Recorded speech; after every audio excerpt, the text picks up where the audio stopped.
Welcome to the Beardsman, the show where we talk, mock, and never walk away from the conversation. Woo! I am here with my bearded fellows, a.k.a. the Beardsmen, a.k.a.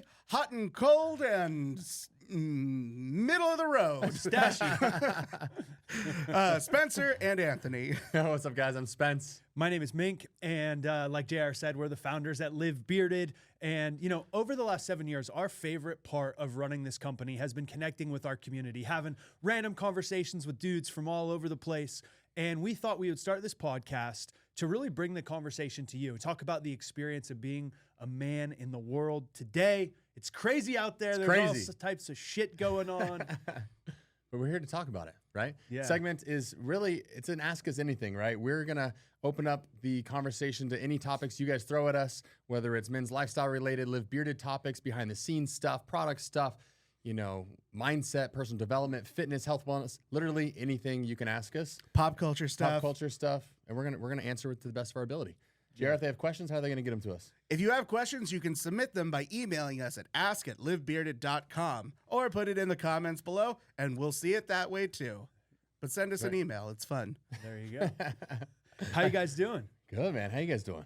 What's Great. new, JR? What's new? What's new? Oh, Thanksgiving. Oh, Yeah. Dude, Thanksgiving's my favorite holiday. It's my favorite. break it down. Why is it your favorite? Because the turkey, like, it is the best meal all year. I fucking love turkey. All right? Turkey stuffing, and, like, rolls. Like, that's all I That's need. it. Like, I don't care about cranberries. I don't care about, like, all the extra greens. Just turkey stuff. Oh, you can have mashed potatoes, too. Okay.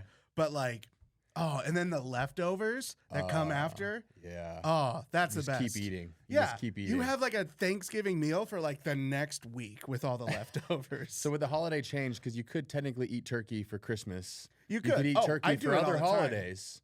But I is do it all the time. I Okay. tell Tav, like, hey, let's do another turkey dinner for Christmas. She's like, okay. Okay. Love turkey. All right. Yeah.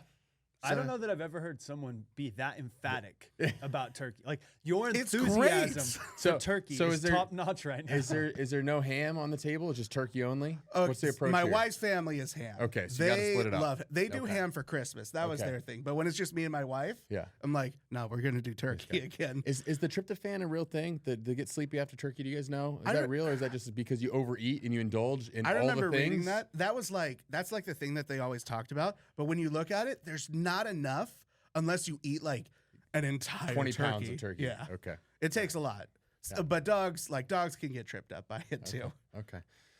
With Thanksgiving comes Black Friday, and being an e-commerce brand, shit's a little. We got a few things going on here around Live Bearded. Well, I'm doing great. All my content's done. I don't know what you guys are.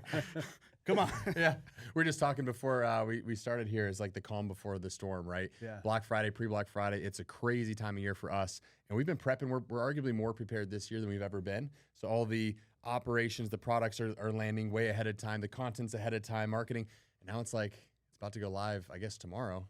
Yeah. See how Yeah, see 'cause how we did. pre-sale. Yeah. Yeah, it's exciting, and I feel like to some degree, Black Friday or Cyber, whatever, like it affects most businesses in the country today, right? Yeah. I think everybody's trying to do a sale or do something. I think there's probably a handful of people that don't, but when you've got, family, then you've got the holiday shopping from the consumer side, then you got the business side, definitely just a super busy week.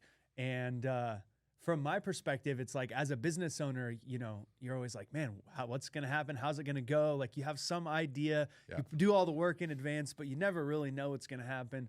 And historically, Black Friday is the biggest day sales-wise of the year. Yeah. And every year it's been bigger, so it ends up being the biggest sales day in company history. Yeah. Every Tomorrow, year, baby, let's go. which is definitely exciting to see that momentum and that growth. Exciting.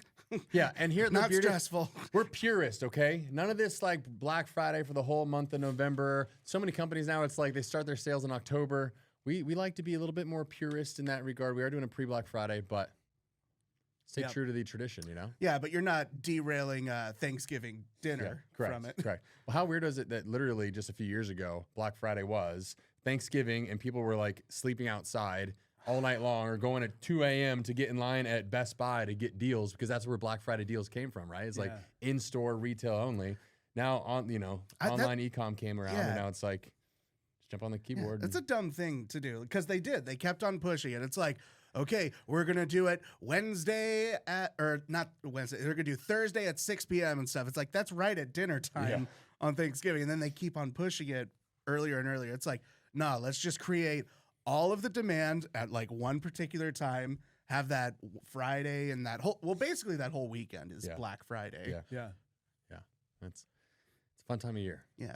Push all the demand to It Friday. is interesting though how everyone continues to try to like slide it forward, and I think to your point of being a purist, like just having one thing be on a day and that day is the day. That's the day. You know, it's like That's the day. I think that is valuable, and now it's Black Friday week, Black Friday month, Black Friday I get year. it. Marketers are like, You know? no, we got to get their money before they spend it with other brands. Let's move it forward, and then you keep moving it forward, and now it's It's like girls who celebrate their birth week, not their birthday. I got to extend it. And then you have some Squeeze. chicks that celebrate their birth month. Birth month. It's like, You know, it's no. like, yo. You get one day, and all your friends, they'll make it all about you that one day. That's One day. all you get. And then it's somebody else's day. Yeah. Damn it. There's more than you in this world. Oh, yeah. You guys got any fun Thanksgiving plans? I mean, I know JR's eating 2 turkeys. Lots of turkey for JR. I don't think lots I'm going of to be able to turkey. eat turkey and not be like, man, I wonder if JR is enjoying his turkey right now. What's your favorite holiday dessert? Holiday dessert. You know Minx is pumpkin pie. That is right. Yeah, because you made pumpkin pie. Monkey bread for me. Christmas monkey bread. Taking that, roll it up, put it in the pan. I can't even. dessert. It's like the Pillsbury Doughboy rolls The or crescent something. rolls? Yeah. Yeah. Well, not crescent rolls. It's I think it's what you use to bake like biscuits or something. Okay. And then Yeah. you take that, but you like cut it in half or quarters or something, and you roll it in cinnamon sugar, put some butter, and throw it in a pan. Oh. Monkey bread, though, you just have these little delicious cinnamon sugar balls. Yeah. Cinnamon sugar balls. Cinnamon sugar balls. Better than salty balls.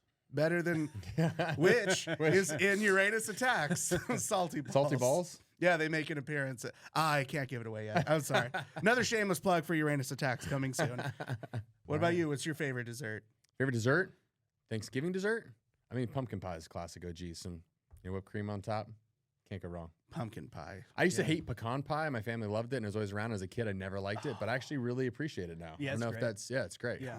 I think nuts. I ruin hated it every before. dessert. Hated it. No, but now it's fucking delicious. Yeah. Why is it Palate delicious? changes, I guess, as we What's get your older. deal with nuts, JR? You know? What's your problem with it? I think nuts just ruin every dessert. If someone throws some almonds or pecans or walnuts in brownies, I'm like, why the fuck would you do that? It was a perfectly good dessert before. I don't want some nuts in my mouth, all right? I want the brownie, I want the flour, I All want right, the sugar. We need to ask the audience, guys. Do you like nuts in your mouth or not? Yeah. Put it in the comments below. Nuts in your if you dessert want in your nuts mouth. in your mouth, in your dessert. Whatever, or I don't know. You Some order. You decide. yeah, whatever All right, order. I think we should probably move on to that. All right, we Yeah. got questions. This is, ask us anything. What I don't know. questions we got? I don't think Yeah. they're asking about nuts in the mouth, but Yeah, let's go to the community. Our first question from the community here comes from Sam. Yeah, Sam. Sam said, in the current climate, it can be challenging to navigate political discussions without getting too heated. How can we engage in constructive conversations about important issues with friends and family? What a great question for the holiday that's approaching. because it's inevitably going to come up during the Right. Thanksgiving meal, right? Yep, if you have a big family, everyone's going to have different opinions, Yeah. especially as adults. Yeah, it's interesting. There's kind of, I think sometimes there's this idea of like, oh, we don't talk about that around Uncle James or Spence or Dad or whatever. And I just think that's the most ignorant approach to life, personally. And I get that, maybe there's just certain topics of discussion that it doesn't matter. Like it doesn't make sense because you're never going to be able to have a cordial conversation. But objectively speaking, I think that's a horrible way to approach life, because if you're constantly avoiding topics of discussion, then I think it creates a vacuum. And I don't mean this in a disrespectful way, but it leads to ignorance. Like if you're like, oh, we don't talk about that, or we don't talk about this, or we don't do this. I heard a quote a while back, and I think it's really relevant to this question. The sign of true intelligence is being able to hold two opposing ideas in your mind and understand and appreciate both of the perspectives.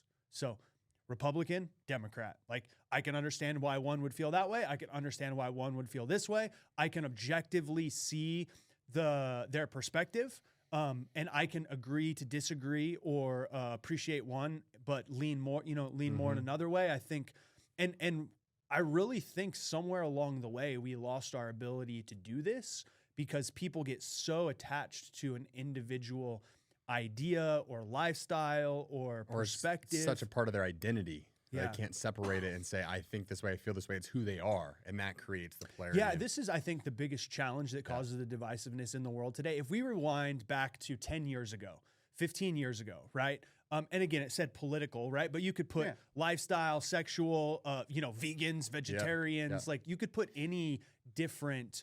any differing opinion, yeah. Yeah, 100%.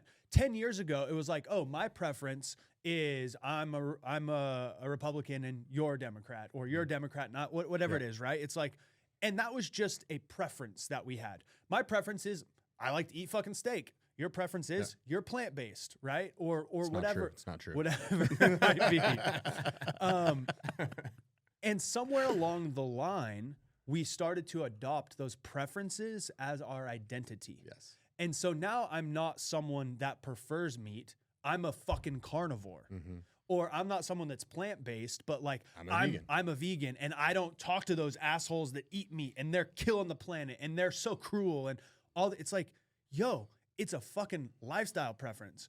It's not an identity. And I think that's where I'm a big fan of Tony Robbins, as you guys know, and he talks a lot about identity. And he says people will violate their values to act within their identity. And this is why, like, if someone says my value is family and it's Thanksgiving and I love them and I can't wait to see my family, but if their identity is different from someone in their family, that identity will actually cause a fracture between the value of family and the way that they actually perceive things. And that's how you get people that don't get invited to Thanksgiving dinner because they're a Biden supporter or a Trump supporter or whatever. It's like, how could you fucking support that motherfucker? Like, you're an idiot. You're uninvited. Like, we're not talking about, you know what I mean? Like, however it ends up going, it's because that identity has become so strong that they only see the world through that perspective.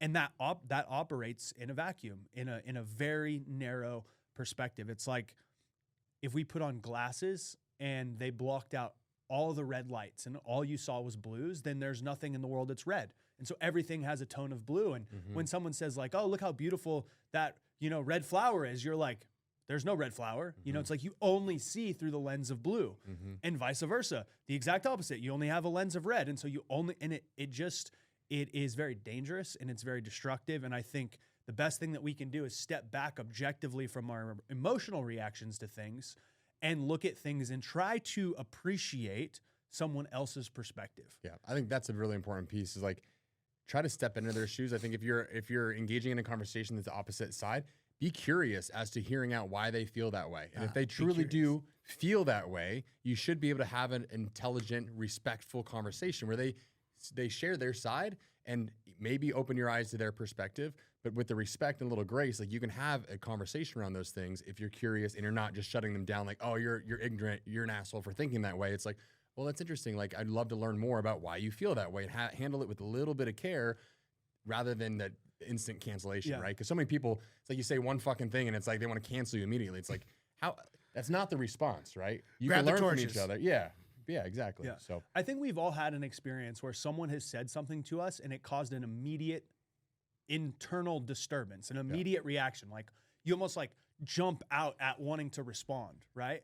And I think the best thing that we can do is when someone causes that type of reaction in us is to actually just take a metaphorical step back and be like, what about what he just said caused me to react in that way?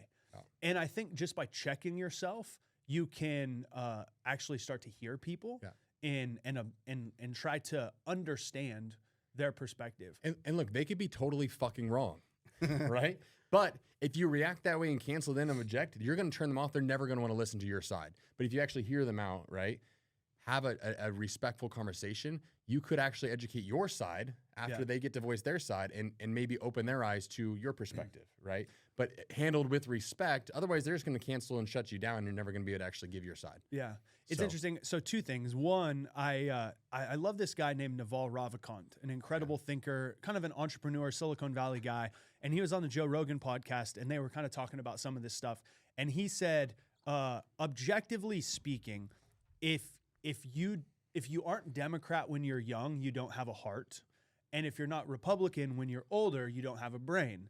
And he's like, because if you look objectively speaking at all of the policies and kind of like ideologies of, say, a Democrat Party, it is very much heart-centered. It's emotional-centered. It's like, we want to take care of everybody. We want to support everybody. Everybody needs this. Everybody needs that. We should collectively be able to give them all of these things. And so it's very easy to get attached emotionally to those ideas because they genuinely, like, if economic principles didn't matter, their ideas are phenomenal. Like, oh, how do we, let's give everybody free everything. Like, amazing. Let's do this. Let's do that. Let's support these people, take care of them.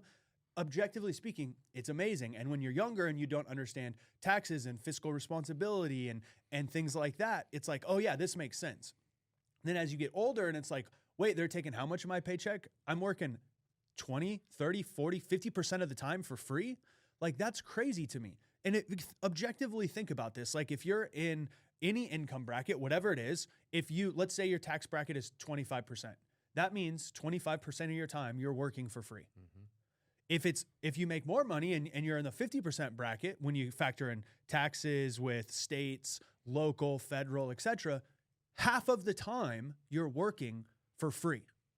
That's insane, right? So then you start to objectively think about that and you're like, wait, you're already taking X percentage of my budget and that's going to all these things that I don't even know where it's going. It's just like a black hole. That's the piece, right? Because if you work 25% to help contribute in ways that weren't aligned with where you want to support, but when spending and the powers that be spin it in ways that who the fuck knows where it's going or for the right causes, that's where it's fucking painful. Yeah. So I appreciated that perspective from him because he's trying to illustrate that, like, both sides are valid, both perspectives. Again, the question was specifically like around political divisiveness, but we have to be able to appreciate both perspectives and then understand how to talk about them in a way that's non-emotional or non-reactionary. And I think that's honestly because of social media and the way that we engage most of the time today, people don't know how to have a non-emotional, non-reaction filled conversation. Just like, to your point, get curious. Like, that's fascinating. Why do you feel that way? Tell me more. Oh, that's crazy. Let's, let me know about that. What is it? How do you come up with that conclusion? And so I think being non-emotional and being able to just sit back and listen. Trying to detach the identity. Yeah. And I don't know how we do that, but we need I to think do people have an unhealthy relationship now with the idea of conflict. Like, when you think of conflict, you think of like fighting, argumentative things, but you need conflict to grow. It's, 100%. Like, I mean, it's how they wrote the Constitution, right? You had a whole bunch of they weren't, I don't know, a bunch of founding fathers arguing and yelling at each other around a room for who knows how long. But I mean, it's conflict. Conflict's healthy. So when you approach conversations, knowing that, like, you're going to conflict on ideas, but it's not a personal attack against you. Right. And you seek to understand their side of things. And then you guys end up finding the right idea, or the right way to have a conversation. Yeah, so I think to summarize, one, I think the most important thing is to be able to understand and appreciate different perspectives, to try to put yourself in their shoes and understand why they're coming from that, like why they feel that way. I think that's number one. Number two is checking your emotional reaction to conversations that stir you up because you have strong opinions and beliefs. And then I think the best way to end this topic or this question is, I saw this post from Keanu Reeves, and it was like a quote of him. And he said, "I've reached a point in my life where I have zero desire to argue with anybody. If someone tells me 1 + 1 = 5, I smile at them and walk away."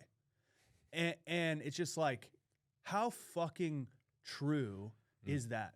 There's going to be some people that no matter how much common sense or logic or fact, there's the truth, there's his truth, your truth, and the truth. Yeah. And sometimes the truth is their 1 + 1 is going to be 5, no matter what the fuck you think or say. Sometimes my truth is going to be 1 + 1 = 5 to someone else.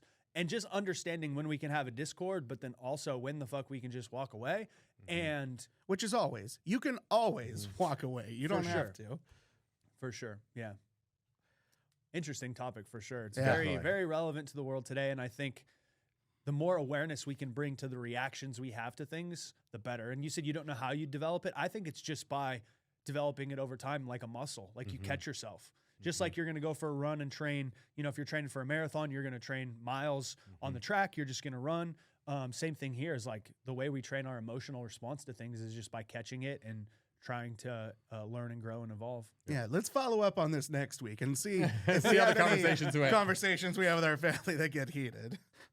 All right, and then if they go bad, we can always throw that family member under the bus. Throw it out. Hey, if you don't do that, I'm going to talk you on the Beardsman.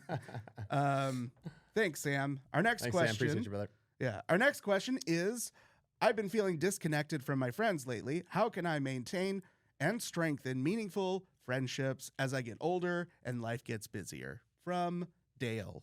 It's a great question. What do you think, Spence? Life gets busy. How can you? Yeah. I mean, look, it's funny. We talked about this before. When you're growing up, you have all the friends in the world, middle school, high school, college even. And then as we grow, lives happen, families happen, businesses happen. You get moved, relocated, whatever it is. And your circle of influence and friends diminishes. And I think as human beings, especially as men, but as humans, we crave that connectivity and that tribe and that group of people we can connect with. It does get fucking harder as we get older. And really what it means is you just have to be way more intentional with how you're reaching out to make things happen. Like we used to be able to just say, hey bro, what are you doing tonight? You want to go grab a bite to eat? The stage of life I'm in, that doesn't really work. Like I'm working off a calendar, I'm working off of, planning things. And so it's easy to, if you don't plan and be intentional, to go weeks without seeing and connecting with friends. So my advice, what I try to do is just be extremely intentional with the friends that you want to connect with and keep them in your circle. Reach out to them. I actually have a little calendar on my calendar. I've got a block of time in the evenings to outreach to certain friends. And I've got a list of friends that I want to stay in contact with, and I just kind of work through that rotation because it's easy for people to reach out when it's convenient or they want something, but it's a random touch points. It's being there when they're going through a hard time. I think if somebody you're with or want to stay in contact with is going through a hard time, if you don't reach out and support or like be there for them during that, they're going to remember that. And so trying to make sure that the relationships you're building are intentional and that, you're finding ways you're building with things into your system, into your days to stay in contact. So for me, it's outreach. It's the end of the day. I just kind of send a text, do a phone call, do a video and send that out.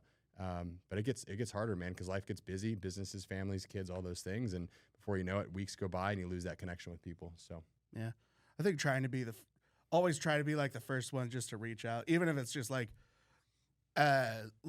same thing happens to me moving back to Arizona. I have a whole mess of cousins here that I just haven't seen Yep. or heard from years. So I get back here and they're treating me great. It's like I never left or something, but then it just like, man, I felt guilty. I was like, man, I never even shot them a text. I never tried to like reach out or talk to her, see how they were doing. Like I would sometimes see them on social media. I was like, oh crap. Yeah. So like it reminded me, like I just got to be the first one to reach out, even if it's just text, being like, "Hey, hi, what's up?" or "I'm doing something this weekend." Even if they can't go, it's like, "Hey, at least I'm talking. At least there's a dialogue, so it doesn't feel so strange when you text them." Yeah. Well, and your circle gets smaller as you get. As you get older, I think if you're learning and growing and evolving as a human, you're going to outgrow and kind of grow out of some circles of friends, and I think that's a totally natural, healthy thing. It's an interesting process to go through for sure. Yeah, I think just understanding how things change is important. For example, I think, we started and when we started the business, we were in kind of the same stage of life. Mm-hmm. Now our lives have been changed in very different ways, like married, kids on the way, all these things. And I'm not in that position. And so it's interesting because I'm like the last single guy of all my friends. And what I've realized is the way that I have to engage with them is very different than it was before because of schedules and times. And now, like, I'm so busy with the company and things that I'm doing in my life, there's just, to your point, very little free time. And so I think the number one way that I have that I would answer this question is by understanding that, like, as your life changes, how you engage with people is going to change. And that doesn't mean that you like them or they like you any more or less. It just means that you have to be more intentional. Yeah. And I like your idea of just being super intentional with time and making commitments to do things. And I think, just trying to put something like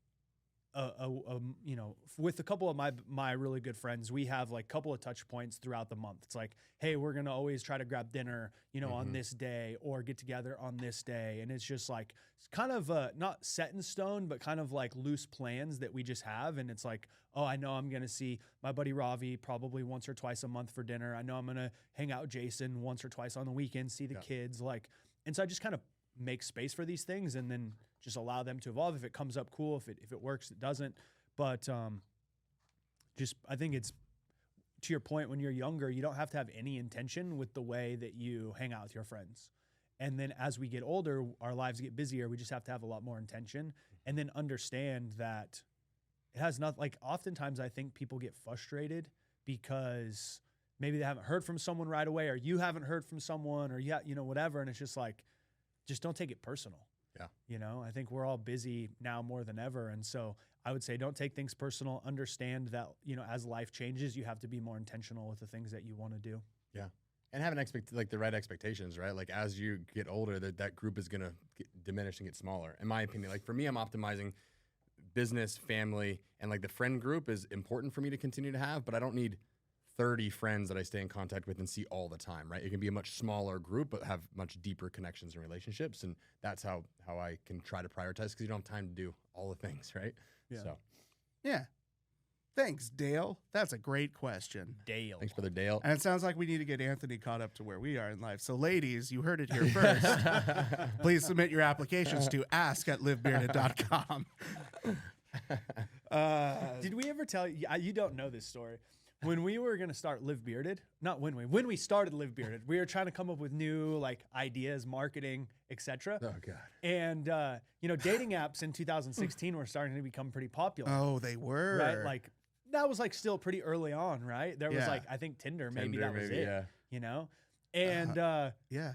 when we came up, we were like, what if we created a dating app for bearded dudes and women that love them? There's fucking All bearded farmers, dudes. But that would work. There's If you farmers said that- only and farmers shit, only. That works. If farmers only works, Beard love can work. yeah. Yeah. So we were gonna buy beardlove.com. It was $3 or $4 grand, and we were like, "This is perfect." And it's all the bearded dudes and the women that love them. And it was we were gonna roll it out. It was Live Bearded was gonna be the official sponsor. It was gonna be similar but different business. And then we were like, we have no business creating a dating app. We don't have a fucking clue what we're doing. I mean, you built the Live Bearded. I'm not telling you to re-go into this business again, but you created all a wrong. bearded community already. I can't imagine creating a dating app any Is different. it still available? I'm checking right now. Gotta check. Oh, I imagine it would be much easier to create a dating app now. probably. yeah. There's probably all These these fucking assholes. They bought it. No, they're just charging more money for the domain now. It What do they was want? 3,000. Now they want 7,000. Oh, those 6,400 to be exact. Okay. dicks. But Well, yeah, beardlove. beardlove.com, If you like the idea, if you would use beardlove.com, Hit the like. hit the comment. drop us a comment, below. Email us and let us know you want a bearded dating app. Never say never. Yeah, I it mean, might resurface. it could. if we get enough comments. Yeah. Yeah. I mean, We have a big. I mean, we've got a lot of bearded dudes that we can flood into the thing. We got a lot of women that follow us that love bearded dudes. Yeah. It could be The trick, I mean, bearded guys would sign up no problem. The key trick would be is, trick how is do to we- get the women. how do we we get the how do we get the women women? signed up? No, let's not hash this marketing plan. Next question. Let's go to the next question. We could probably spend another hour just on the marketing tactics. Get a napkin. We can just jot down the business plan. Let's go. Yeah. Okay. Our next question comes from Bruce. Bruce asked, as someone who values traditional masculinity, how do you think modern society's changing expectations of men impact our self-image and identity? That's a loaded question. That's There's a a big lot of question. perspectives. We have to, we'd have to see what the expectation is, because I think different people have different expectations of what man is. Yeah. But if we go with traditional, really traditional, I guess the bare basic thing is man has a job, man provides for family. And if we throw the woman as the primary Family, caregiver, support. child caregiver. Yeah, the way I think about this is I think there's some core values that men traditionally should live their life by. honor being like one of the most important things. And there's this idea of like, we as men understand what honor means to some degree. It's like honoring our fathers, our names, honoring a certain lifestyle, a belief set. Like honor is very ingrained into men. And there's a doctor, Allison Armstrong, who says that women don't actually have any honor because of the way that we evolved. Men were required to conform to like a moral code or a value set or like a band of brotherhood. And like a bunch of men get together and we say, you do this, you don't do this. You do this, we fucking kill you. You're cut out of the group, you blah, blah, blah, right? Like, which is so much worse, getting cut out. Yeah, 100%. So there's like a constraint that is the code of honor, and you have to live within that. And she talks about how women don't have that because throughout history, they're like, basically the way that they survived and stayed alive was just to conform to whatever the honor code of the leaders were, of the men were. If that became a new leader, that would become right. honored. So as you like, if you have one group of like, if the fucking Romans are out here conquering all of the freaking, different tribes back in the day, whatever that honor code was of that tribe, the men are killed. Now the woman just conforms to the honor code of like the Romans or whatever. So it's very interesting. But I think throughout all of masculine evolution, there's been a code of honor that you have to subscribe to. So I think honoring our value set, honoring our communities, our brotherhood, whatever that is critical. I think every man has a sense of duty to protect and provide for their family and their loved ones. I think it's every man's responsibility to become strong so that they can follow an honor code and fulfill their duty. So strength is mentally, physically, emotionally, like being able to provide that strength for the people that they take care of. Courage. I think throughout history, men have been called to step into dangerous and challenging situations, places of life or death or fear. I think we have to operate from a code of courage. And then I would say loyalty is a big one as well, right? And loyalty and honor kind of go together, but they could be different in the sense that we're loyal to a code, to a brotherhood, to a family, to a community. So I'd say honor, duty, strength, courage, and loyalty. I think that would be what I would classify as like traditional masculine values. And then that creates the framework for us to live our life in a strong, courageous, honorable way where we have the facility inside of us, mental, emotional, physical strength to be able to protect and provide for our family. I think today those values aren't as ingrained or as important. Like, what are men honorable to today when someone is telling them that they can have anything that they want, they can do whatever they want, they can, they don't have to protect and provide anybody, they don't have to do anything but be selfish, right? So I think we're living in a world where hedonism and pleasure seeking is kind of the primary driving force for most people. And there's a lot of selfishness that exists in our society through selfie culture, social media culture, etc. So when you don't have something to be honorable to, the only thing that you're honoring is yourself, and that turns into like very ego-driven, self-serving driven behaviors. So I think that's a big problem. There isn't like this call to arms or to strength in the world today. Like there isn't this idea of being mentally, physically, and emotionally strong. It's actually, I think, encouraged to be the other thing. Oh, you need to be able to be in touch with your emotions and talk about how you feel and express yourself, and it's okay to be sad and all these things. That's not to say that men can't feel emotions, but when men don't have control over their emotions, they fucking go violent. They get violent. They shoot up things. They fucking... like the weakest men in society are the ones that create the most heinous crimes, in my opinion. They're the ones that rape, that kill, that resort to all sorts of terrible behaviors because they don't feel any power and they're driven by their emotions. But I think in general, I think there's a big, and this is something that I talk a lot about through kind of the whole entitled to nothing stuff, is when we don't have any power, when we feel powerless in our life, when life is, when we're in a state of chaos where we feel like we don't control our surroundings or our environment, when we just don't feel seen or heard and we don't feel like we're important or we have any control of things, that's where we're at our worst. And I think the way that you transcend that situation is by having a sense of honor, is by having a duty that you're going to fulfill, by working to be mentally and emotionally strong.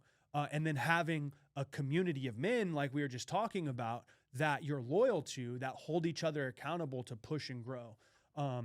So I don't even remember what the original question was. I know it was about masculinity and how now it's like we're losing track of that. I think we're losing track of what traditional masculinity means is because we're in a new era where how we're conditioned to behave is very, very different than at any other point in time in history.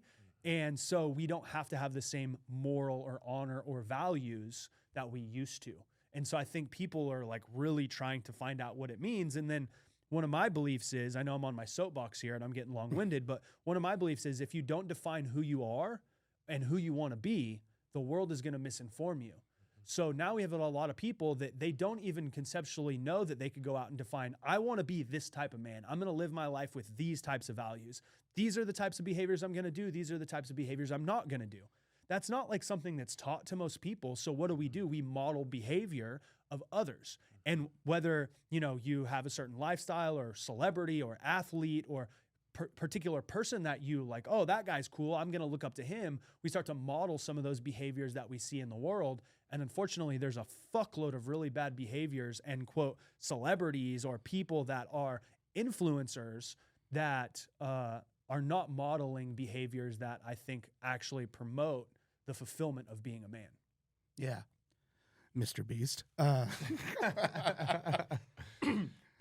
I mean, yeah, I don't know where to go from there. There's a lot out there to try to unpack some of that. Yeah, just to how do you think, I just want to say it again. How do you think modern society's changing expectations of men impact our self-image and identity? And I think that's true. I think the expectation today is, bare minimum expectation, every branch has its own thing, but men have to be more vocal with their emotions.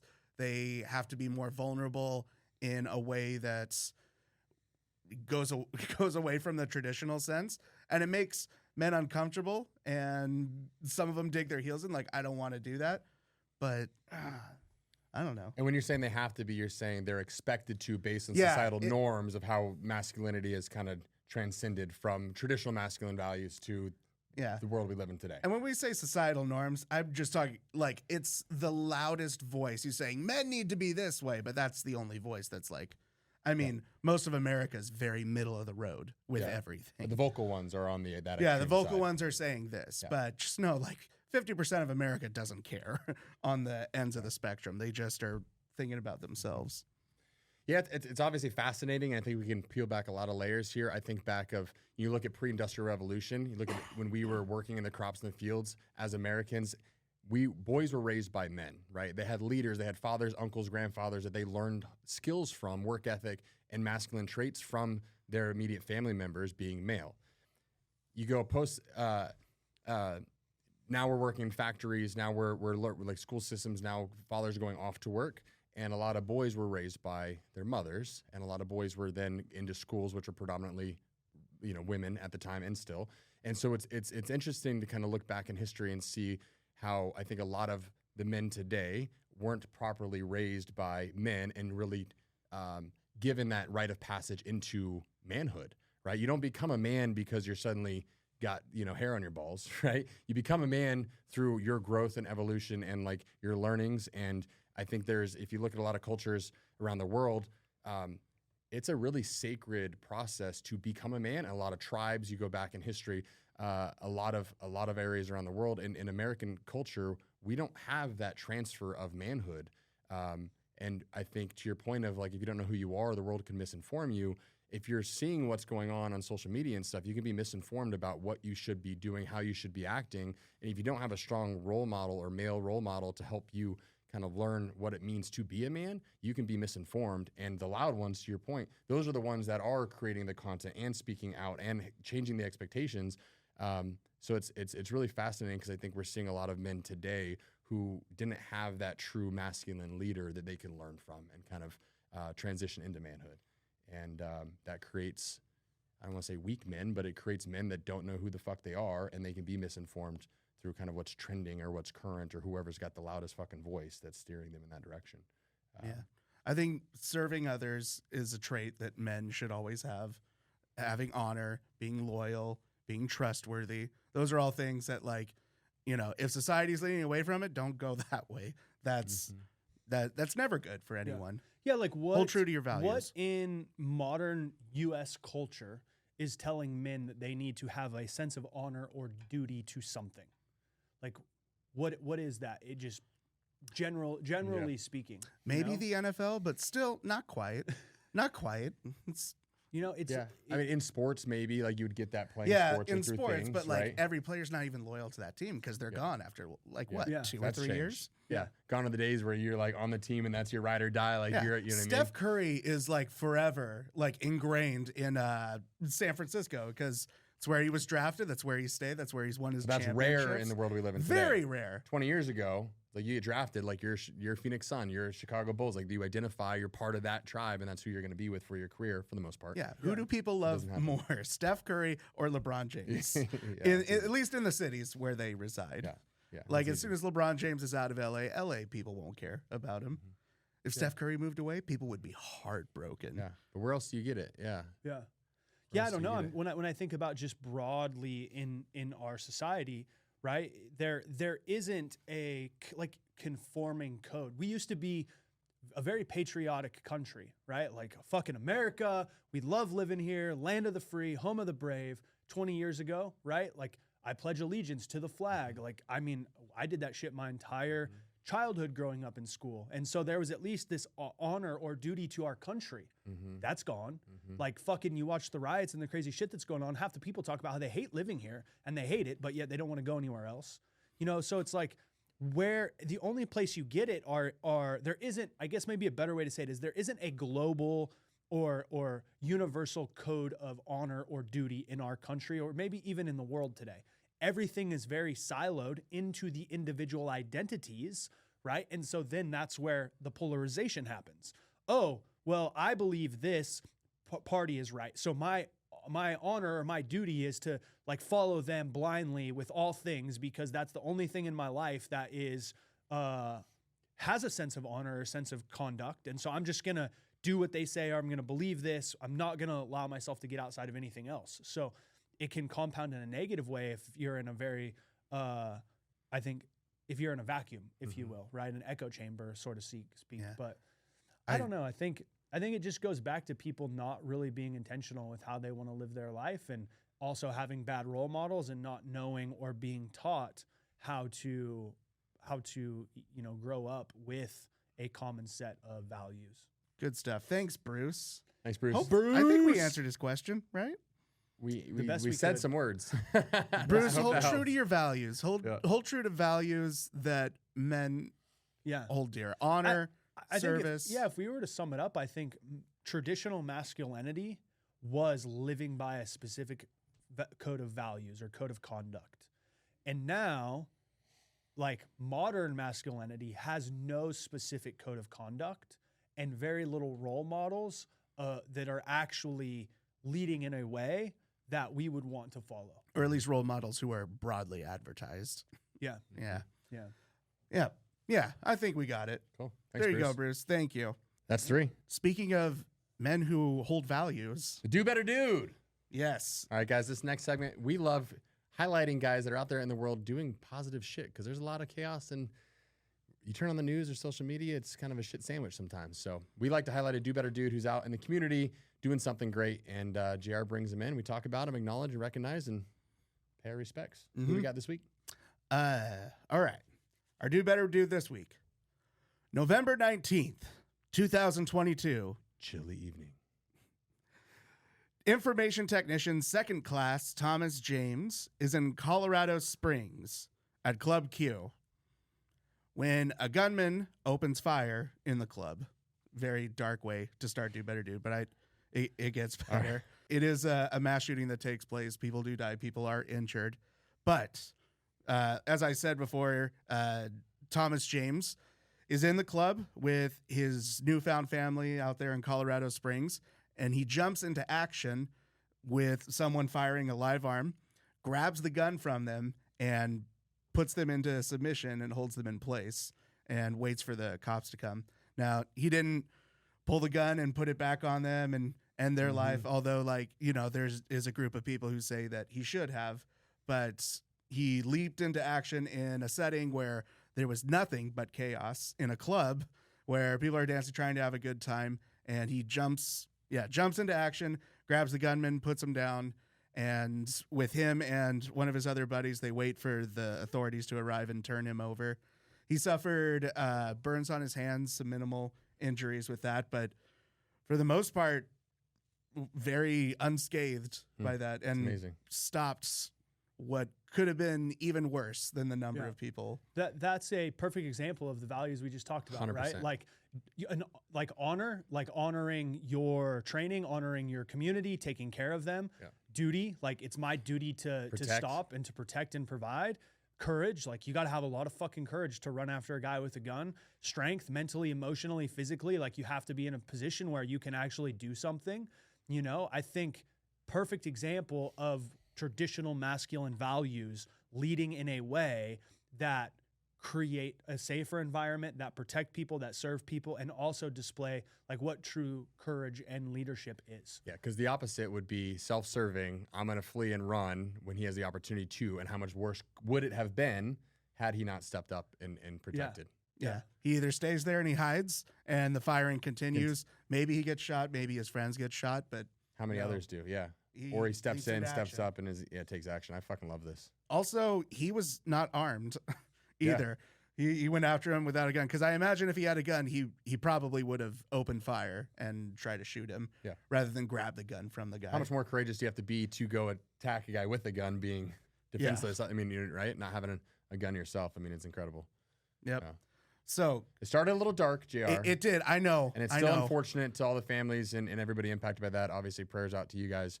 Still a dark story, but I think a really good testament to the opportunity we have as men to protect and serve and step up. It is a tragedy with the people who were killed and the people who were injured, but it's also just, you know, think about the people who lived too 100%. From it, and their lives can now continue because of his own actions. You know, it's terrible what happened. No one, and that's why, like, you know, I don't want to talk about the gunman, but his actions saved lives. 100%. Great example. Well, that's going to do it for episode 7 of The Beardsman. 007. 007. Told him I thought about wearing a suit because it's 007. Yeah, we should have coordinated that. Should have. Yeah. Oh, well. We'll do 008 next week. All right. Let's reset the cameras. All right. All right. Well, guys, thanks for hanging out with us. We know there's a million things you could be doing right now. And if you chose to listen to this show, we deeply appreciate you. Thank you for the gift of your time and attention. If you need anything, you can hit us at support@livebearded anytime. We're here to help you with all the things. Until next time. Live bearded!